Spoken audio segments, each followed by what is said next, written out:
I always thought my house was completely normal. Just an old house, with its creaks and groans, nothing out of the ordinary.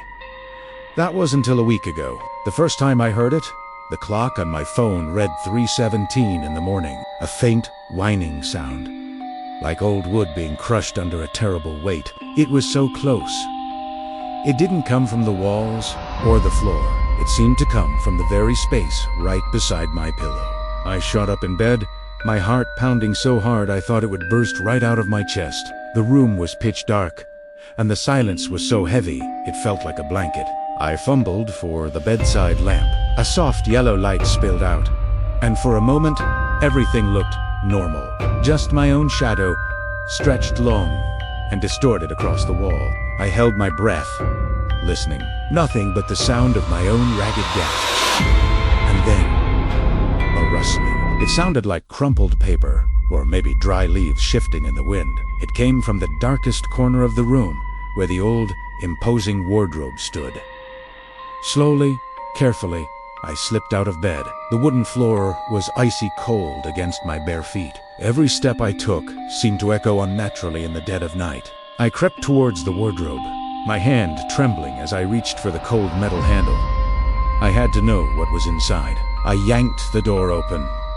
Only clothes. My shirts hung neatly on their hangers, sweaters stacked in tidy piles. A faint, clean scent of fabric softener wafted out. I let out a long sigh of relief, feeling completely foolish. Just my imagination running wild in the middle of the night.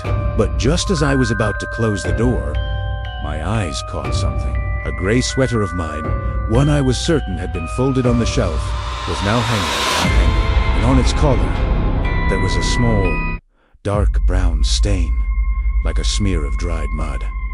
I hadn't worn that sweater in weeks. I slammed the wardrobe shut, my mind racine. I tried to convince myself that maybe I'd just forgotten, that my memory was playing tricks on me. I crawled back into bed, but sleep was a distant memory. I just lay there, eyes wide open, staring at the ceiling, listening to every tiny sound. It felt like someone or something was in the room with me, holding its breath, listening right back. The next morning, the bright sunlight streaming through the window made everything seem normal again. I told myself I had imagined it all. It was just stress from work, right? A bad dream. But the strange occurrences didn't stop. They got worse. I started finding objects moved from their usual places. The book I'd left on the sofa would suddenly appear on the kitchen counter. The pen from my desk drawer would be sitting on top of the fridge. Every time it happened, my heart would start to race. And a strange, faint smell like damp, rotting earth just after a heavy rain would linger in the air for just a moment before vanishing.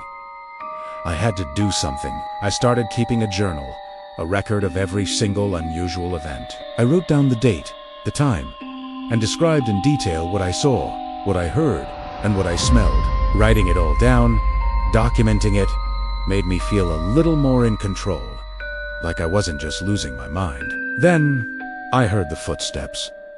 It was an evening. A few days later, I was sitting in the living room, trying to lose myself in a book.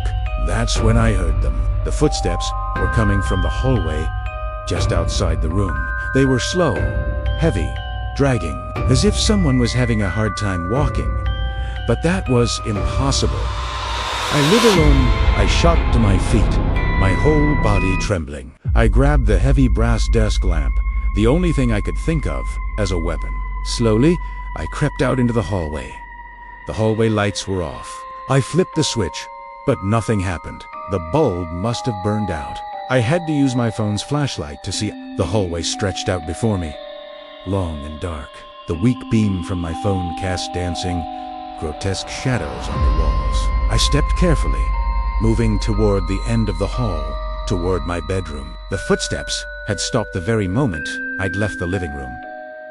The bedroom door was closed. I distinctly remembered leaving it open earlier. My hand reached for the doorknob.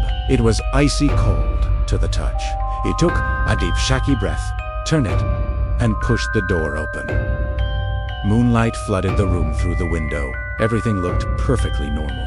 The bed was neatly made. The wardrobe stood silent in the corner. There was absolutely nothing out of place. I stepped inside, a wave of exhaustion and self-doubt washing over me. Maybe I really was hallucinating. This was getting ridiculous.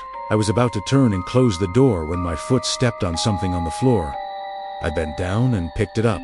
It was a page torn from my own journal. On it, in what was definitely my handwriting, but scrawled in a frantic, erratic way, were the words, "Don't believe what your eyes see." My blood ran cold. I didn't remember writing that. I turned the page over. On the back was a crude drawing of a human-like figure, but with disturbing details. An oversized head, long, spindly fingers, and eyes that were just two empty black circles. And the figure, it was standing in a room that looked exactly like my bedroom. Since that night, I haven't been myself. I feel like I'm constantly being watched. I see shadows flicker at the edge of my vision. Whispers seem to echo in my ears, just as I'm about to fall asleep.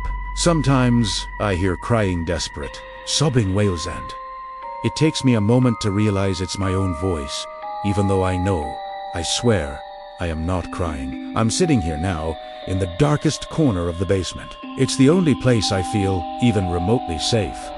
I'm writing these final lines in my journal. I don't know how much longer I can stay sane, but I know one thing for sure.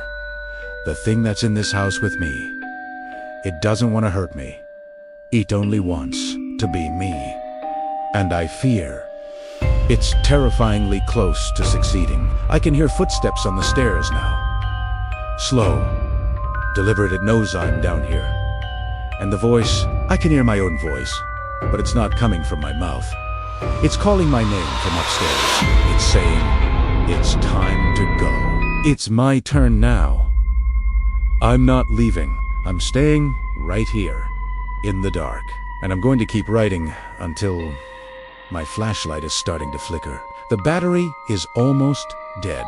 In the final, blinking strobes of light, I can see a shadow projected on the opposite wall. It is not my shadow. It's getting closer. And now, everything is darkness.